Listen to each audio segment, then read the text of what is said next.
format. The John Walker's deck, slow, cumbersome about controlling the board, locking out combat, those sorts of things.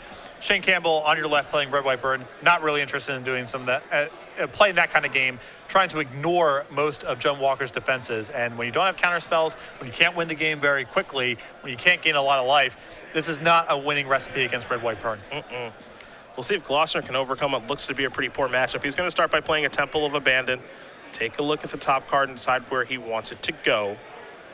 Round number 10 of 10 is underway here. One of these players will be playing tomorrow morning in our elimination rounds, as Campbell will play a Sacred Foundry tapped before kicking the turn back over to Glossner. Glossner draws a copy of Blood Crypt. Now, this is a very land-heavy hand it appears that Shane has, and without any of the utility lands. No temples and no Mutavaults. This is a Sylvan Caryatid. Campbell will draw. See him pick up another copy of Sacred Foundry. This is Young Pyromancer. So Glossner will put to the test here pretty quickly, but you have to imagine that he will have a removal spell. John Planeswalkers is full of them. This is an all removal spell deck, basically. So of all the creatures in the matchup, Young Pyromancer is probably the most vulnerable. Just dies, very hard to get any traction with the tokens. Even if it does, Golgari Charm can sweep it up. You can imagine a game where Chandra's Phoenix is relevant in the long game, constantly coming back. But Young Pyromancer, not very good in this matchup. See what Glossner can put together here on his third turn of the game. You do wonder if he knows what he's up against, which is Burn. Not many decks start off this way. So it looks like Glossner may be taking 1 point of damage here. Yep, there's a Dreadboard to get that off the table. See what the follow-up's going to be. Another copy of Llanowar Waste, 2 mana. Maybe more acceleration. Actually, just a Scavenging Ooze, which is a pretty good card in this matchup.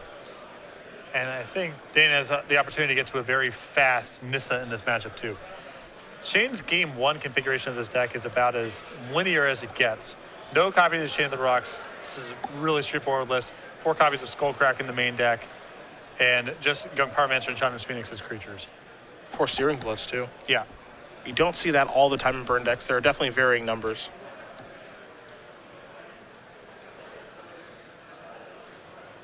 Sacred Foundry going to come into play tapped. 2 mana. There's a Lightning Strike. Got to get that ooze off the table. Even this represents an enormous win for Dayne. Yeah. Anytime he can get a burn spell to trade with something other than his face, he might get to the opportunity where the game goes on for a long time and he gets to leverage his more powerful cards. Looks like Glossner's going to play a Course of Crucifix. So there's the 2/4. You better get used to seeing that. It's going to be around for a while. Golgari Charm is the card that's on top of the deck. Blood Crypt's going to come into play tapped. Glossner's going to go up to 20. And pass the turn back over to Campbell. Campbell will draw a card. It's a copy of Chandra's Phoenix. Phoenix is not shabby here. Unfortunately for Shane, Dayne has access to Nissa, and so he might be on a much faster clock than he believes to be at this current juncture. Might think he's safe, but it looks like it's anything but that. Glossner's top card is a Forest. So that's going to come into play. Trigger the Courser up to 19. There's another Forest for next turn. I think you get that Nissa out there. You get to work. The faster Dayne can end this game, the better. Yep. I like the tapping there too, so that he can make his Llanowar Waste into a 4/4 creature. And let's start getting into the red zone. And I imagine those 3 cards that are in play right now for Glossner, Sylvan Caryatid, Courser of Crucifix, Nissa Worldwaker, they're going to be working together for a while. Yep. And with this deck, or versions of this deck, alongside Wooded Blood Hills and Bloodstained Mire. I expect to see this combination of cards for some time over the next year. They're all very, very powerful cards. And what's happening to Shane right now is kind of the experience I had playing Burn in the Grand Prix trials in Sydney, which is you play a creature, your creature dies, and then you're just short getting to the finish line. Tough to win the race.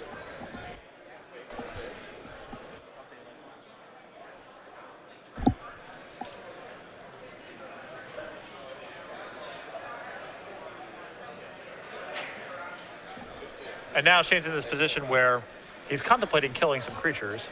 That's not where you want to be, though. But, how's he actually going to go about winning the game at that spot? Yeah. He has to probably trade resources killing Nissa and Courser and the token. It's an interesting draw that he has here, because I think he has another Phoenix in his hand. I think. And if he has another Phoenix, and you can see the Boros Charm, he could just play a Phoenix, send it over along with the other Phoenix at the Nissa, and then maybe try to damage race here. If he has a second Nissa, if it's not a spell, then I think it's reasonable here to go after the Nissa and finish this off. Okay. Because I don't think he has the tools to just completely damage race and ignore everything that's on the table. I think that's asking too much. Yeah, he's going to Boros Charm that.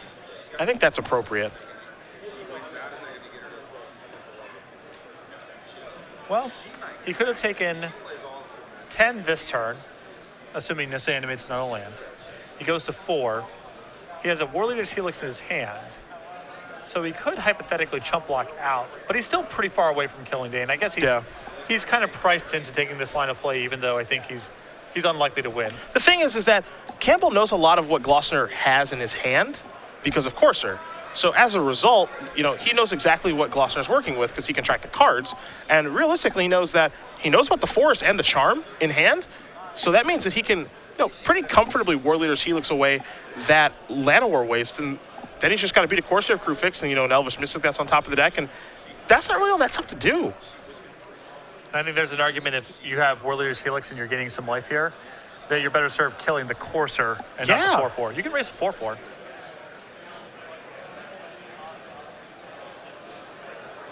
So Glossner's going to untap here. Campbell's actually doing pretty well, I think, all things considered.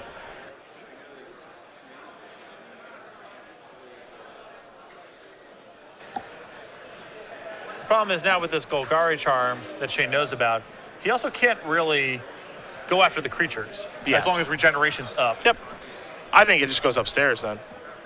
Because he's just going to regenerate that. That's exactly what you mentioned. So that way, you're not really accomplishing a lot, right? Like, you're removing it from combat due to regeneration, but you could remove it from combat the other way by just going upstairs for 4 and then gaining 4. Yeah.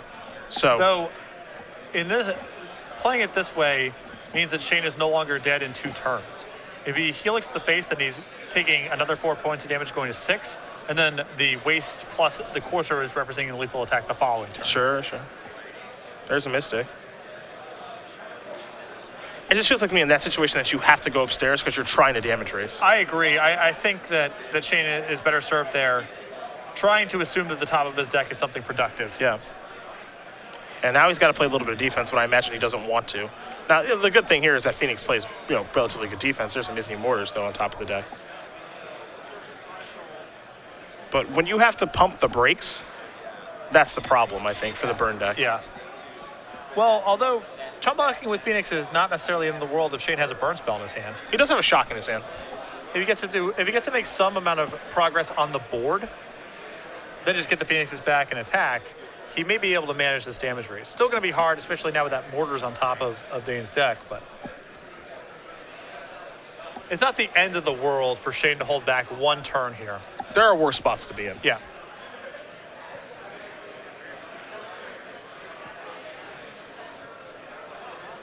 You saw Glossner was considering attacking with the Elvish Mystic, but that would just be something that just kind of gets thrown away to the Mutavault. I do believe Mutavault's going to try to do some blocking here. I wouldn't be surprised to just see all 3 creatures go in front of the 4/4. I think that's the card that's causing the most trouble right now. Glossner's draw was a Putrefy for the turn. Yeah. And, of course, that's public information because of the Courser.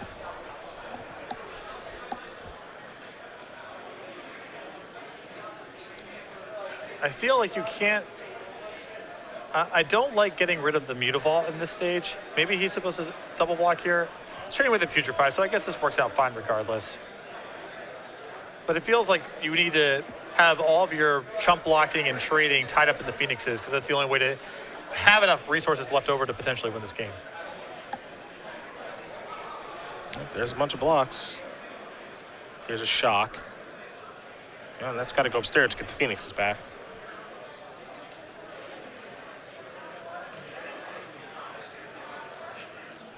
So Campbell untaps. We'll see what he draws.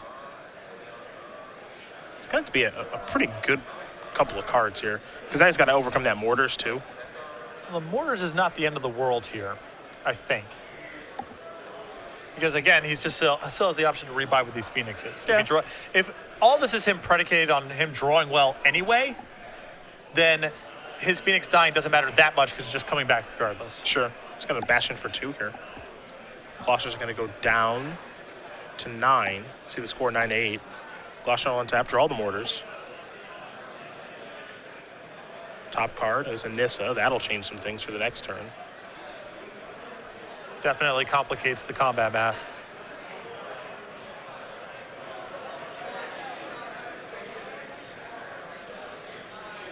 You know, now Nissa is representing, if this Courser connects next turn, the Courser and the Nissa is lethal. Gonna be a Searing Blood. Kill that. Down to 6 goes Glossner. So, small misstep there maybe cost Dayne a point of damage. The top card's Boros Charm. Shane Campbell wins this game. I mean, even if it's not, he may be able to hold down the fort here for 1 turn and get another shot at it the following turn. A 6th land is also quite powerful in this situation. It looks like the draw was a copy of Stoke the Flames, though. That's not the worst draw.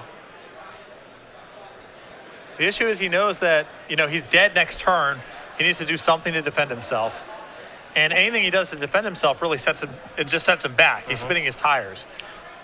Well, because Boros Charm is always going to be it out in this situation, I think what you're supposed to do if you're in Campbell's spot is if his draw was Stoke the Flames, you just pass the turn.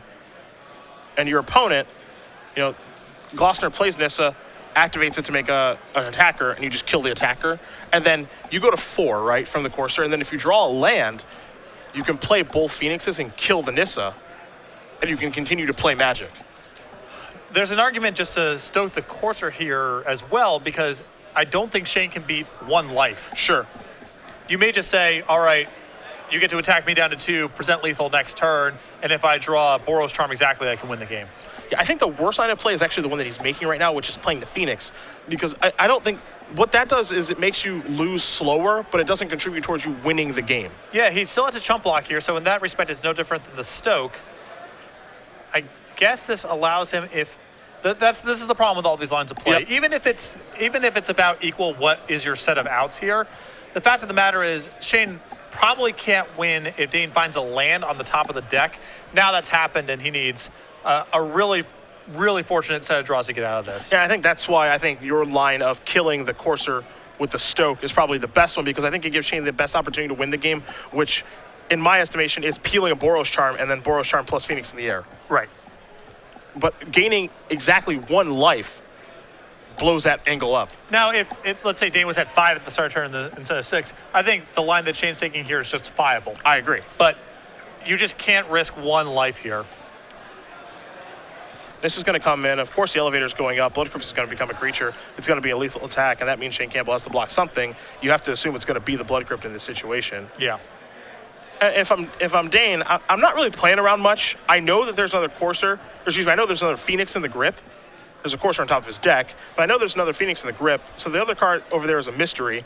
And, you know, you can't really play around a lot, so, you know, holding back here doesn't really accomplish much. You want to present lethal. This is pretty straightforward. You can't block. Yeah. So you had to attack. Yep.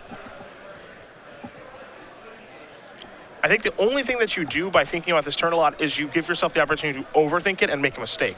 Yeah. Well, I don't understand what the other options are really for to it. Even if he's worried about some random ground haste creature coming off the top of Shane's deck, he still has carried it on defense. Yep. So there's not a lot to be done here. Dayne draws that conclusion as well. Well, of course, the Phoenix is going to block the bigger of the 2. So 2 damage is going to come across. Campbell's going to go down to 4. And oh yeah, we can't forget actually. I think of this so rarely. The elemental tramples. Yeah. From Nissa, it seems like it doesn't come up that often because it doesn't actually get into combat with a lot of things. But yeah, the elemental creature actually has trample, so he's actually down to 2. And that actually matters a lot if your plan is to just try to chump block those things. Yeah, for sure. You can't do that effectively. So Dayne Glossner is going to win this match, this game over Shane Campbell. He's up 1 here. John Walker is up a game over Red White Burn. A little bit unexpected because I feel like, again, this is a pretty good matchup for Red White Burn. Should be. Dayne had a really nice start, though. The man He had a acceleration, really good draw. man acceleration, courser. You know, Shane drew a young Pyromancer, which was really fortunate for Dayne because it allowed him to cash in a removal spell that's hard to use otherwise. A lot of things broke the right way, and it was still very close there at the end. Sideboard time. The burn deck is what you have in front of you. 2 Glare of Heresy, 4 Satyr Fire Drinker, 3 Fire Drinker Satyr, 3 Storm Breath Dragon, 3 copies of Chain to the Rocks. I think that the Chain to the Rocks and the Storm Breath Dragon are reasonable to bring in here. Shane has a lot of below average cards. I think Young Pyromancer is not good in this matchup. Shock, Searing Blood, these are hard cards to use efficiently. I think there's enough targets between Elvish Mystic, possibly Scavenging Ooze depending on the way the game breaks, Xenagos tokens to leave in Searing Blood. But I think that Shock and Young Pyromancer have to go. And even though Storm Breath and Chain of the Rocks are not the greatest cards in this matchup, I think they're still better than the alternatives.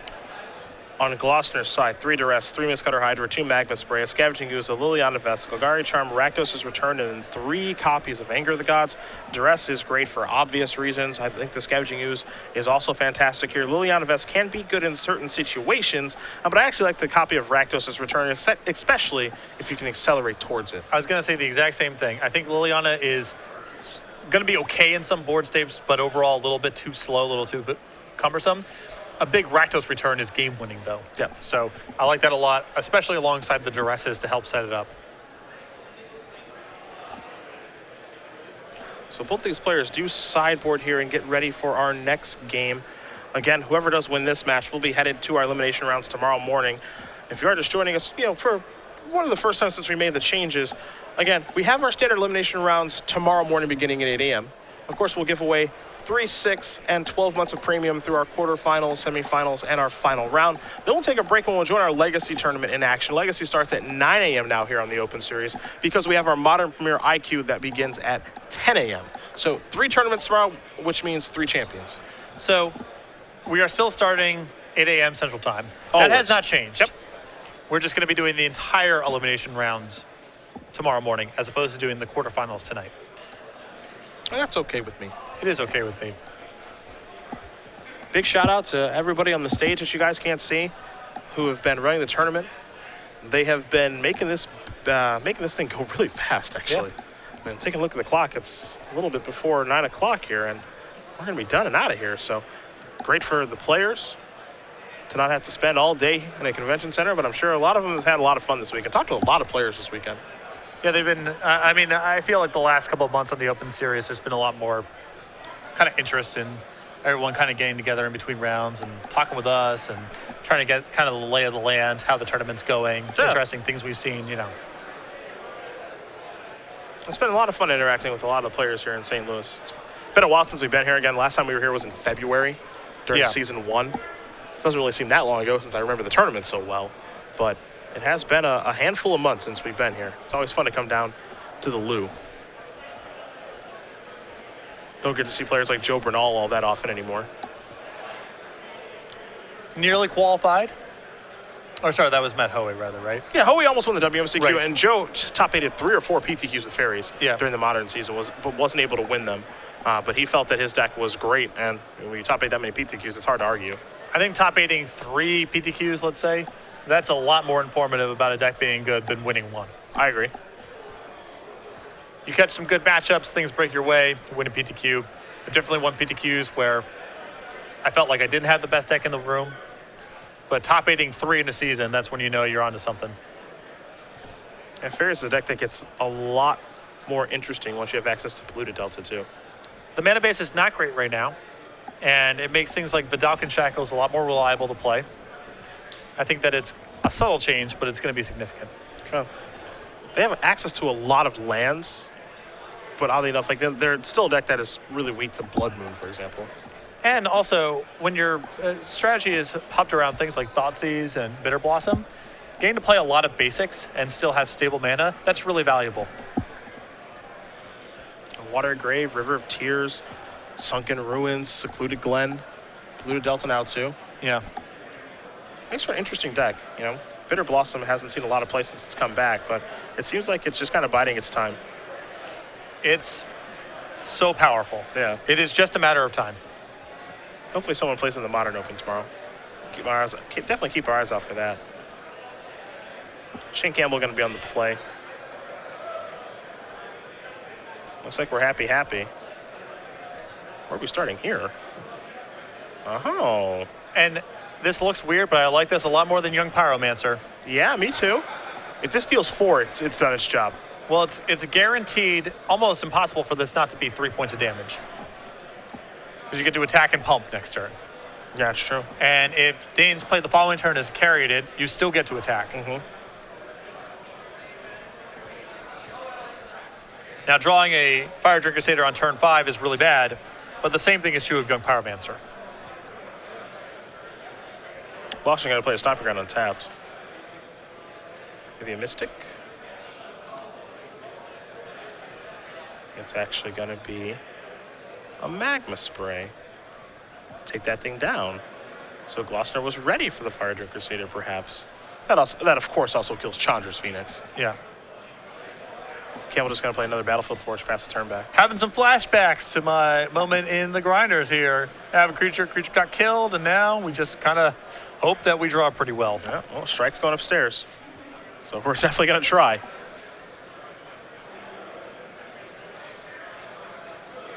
Campbell going to untap. He was really hoping that Fire Drink Crusader could connect.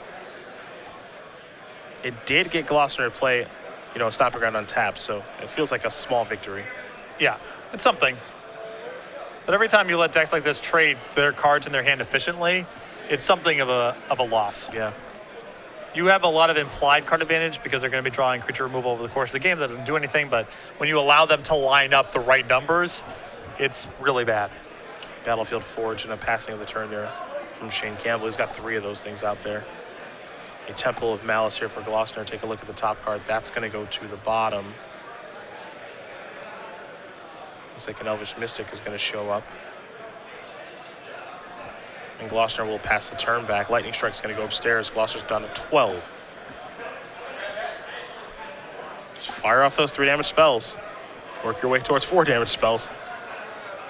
There's a mountain. That's land number 4. It's a yeoman's effort here. Yeah. Young Pyromancer going to show up. Glossner going to draw a card. It's another land, it looks like. Is his hand 5 lands? It might be. Here's a Temple. Top card to the bottom. Didn't like what he saw there. Gonna Lightning Strike you again. It's Young Pyromancer time. Yep. Down to 9 goes Glossner. There's your Elemental token. Campbell gonna untap. Let's see what he draws. He's got a Skull Crack. What can he add to the grip? Didn't get a great look at it.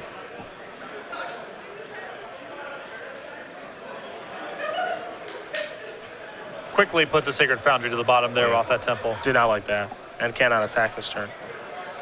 Courser of Crewfix is a good draw. That's going to come into play. Take a look at the top card here for Glossner. It looks like Campbell may be considering responding to that. He can Skull Crack, but he can also just Skull Crack off the trigger. So, Anger of Gods. There's a Blood Crypt. Here's the trigger. Here's a Skull Crack in response. And of course, we'll net Shane an Elemental token here as well as Glossner goes down to 6. The way that Shane has configured his deck here post-board has lined up really poorly with what Dayne's done. Yep. It felt like Shane has gone to a more creature-oriented build as Dayne has brought in more cheap removal. And now, he just drew a Fire Drink Crusader. He's about to get angered. The Young Pyromancer, even though, Dayne flooded out completely in this game, still isn't going to be able to deal any damage. And all you can do is pass the turn back here. And this Courser is going to allow Dayne to slowly but surely get himself out of burn range. Duress. Not great in this situation. See Glossner's hand, he has a Blood Crypt in the forest, so there are lands to play to trigger the Courser. It looks like Glossner looks to be casting Anger of the Gods in a moment here. Stomping Ground going to come into play. Here's an attack for 1. I love it. Teach him a lesson. Let him know what's up. That's right.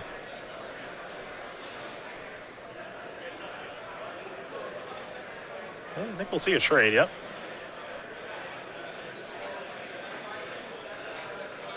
And there's Anger of the Gods. So the Elvish Mystic, of course, is going to die, as it did lose the fight to the Elemental token. But Anger of the Gods is going to clear everything up except for that Courser.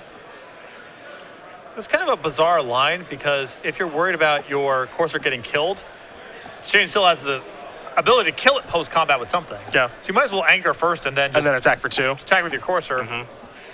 It's thinking the same thing. Duress is the draw. Let's see what the top card is. It's Overgrown Tomb. That's coming into play. Glossner's up to 8. What's the top card now? Forest. He seems to find a way to win the game now. Well, the upshot of all of this is Fire Drinker Satyr puts a lot of pressure on Dayne. I mean, he may have to block this thing and lose the Courser. Yep. In fact, he almost certainly does. You're probably not really that interested in taking 4 here. I would have actual 0 interest in taking 4. Sorry, he has 6 mana. It's actually 5. Yeah. So I think you're Campbell. You're presenting an attack here of Fire Drinker Satyr. Again, you're being given great information on what's in your opponent's hand, so you know the texture of it. You know that there's really nothing that's going on here. And you'd rather have Courser off the table so the Mutavault can get through. or just getting a big shot of damage. I mean, neither's fine. Yeah. There, of course, is a chance here that Glossner won't block, and if that's the case, pump up the jam.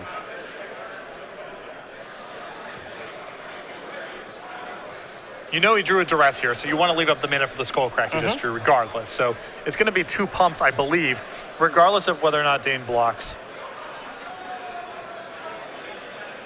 That's pump 1. That's pump 2. Campbell will take 2 from the Fire Drinker Sitter activations. And these guys are going to trade off here. I think that's very important for Campbell to be able to win this game, is get that Courser off the table. Yeah, Mutavault's freed up. You know Dayne's missing again on his draw step. At this point, you can safely assume he's completely flooded out because he would have cast a removal spell, a creature, anything at this stage. Yep. There's no Nissa over here. There's a Duress. Skullcrack you, put you to 5. Now any of the 3 damage spells finish it off alongside this Mutavault. Draw a card. Young Pyromancer is what he found. Puts you to 3. But his draws are so incredibly live at this point. Yeah. There's the Pyromancer. Kick it back. Let's see what Glossner draws for the turn. Didn't get a great look. There's a Scavenging Ooze? I think it was Ooze, yeah.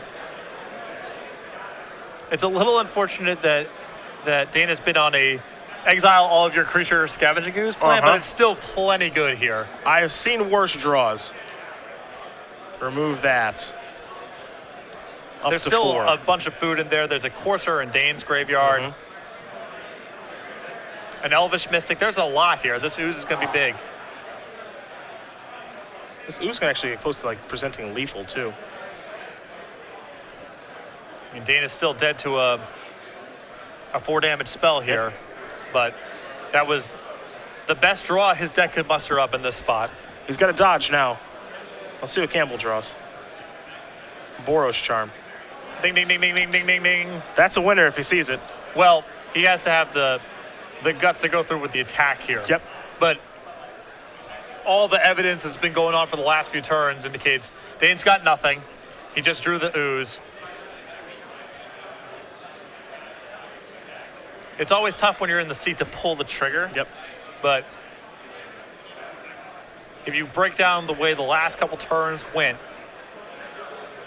hard to imagine he's been holding on to something really important. Of course, our assumption here is that there are no more creatures in the bin. Right. Uh-oh. I mean, if he lets damage resolve here, oh, I guess he can just do this. If he lets damage resolve, that's not good. Well, I mean, he can do this in response to the Ooze activation, assuming there's only 1 creature in the graveyard. Sure, just never activate it. Yeah. And That's the thing, yeah. I think Dayne might have sniffed it out. Yeah, just don't activate it. What do you draw? A miscast? Oh, no. Shane might have gotten a little too fancy here. Incredible play by Dayne. I mean, it would have been so easy to reflexively just say, remove your creature. Yeah, he can play Mistcutter Hydra here as a 4/4 and just kill him. The Ooze is a 5/5, so he has to play it as a 5/5. So that's 6 mana. 1, 2, 3, 4, 5, 6. He can still have a green mana left over. Right. Now we're playing a game of chicken. He needs to make sure he leaves a green mana available. I mean, this is pretty unbelievable stuff if Dayne gets this one. Yeah.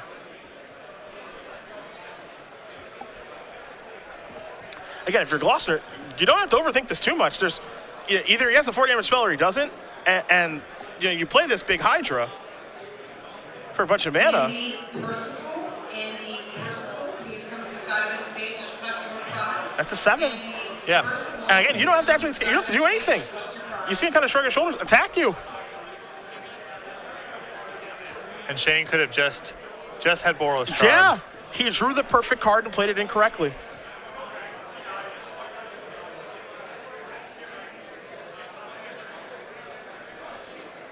And he's going to try to cast it now, but I have a feeling. I think Dayne's not going to believe it when he sees this Boros Charm. I have a feeling he will have a response to this. I am blown away that he didn't activate the Scavenging Ooze on his turn. Yeah, just a great. Yeah. Just sniffed it out. Yep. That was some great stuff. That is going to, you can see he's going to take a deep breath there. Dayne Glossner's going to win this match over Shane Campbell 2-0, actually. I was going to say 2-1, but actually 2-0. Judd Walker's going to win this match over Red White Burn, and Dayne Glossner is headed to the top 8. Was flooding out so badly. Yep. Looked like it was going horrible for him there. Just kept his head down, kept playing. It would have been really easy instinctively to just exile at the end of the turn, go to your turn with all your mana up.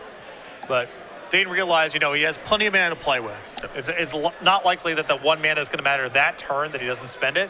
And if by chance Shane got too tricky with a 4 damage spell, he's able to win the game instead of losing. And he got paid off for exactly that. Yeah.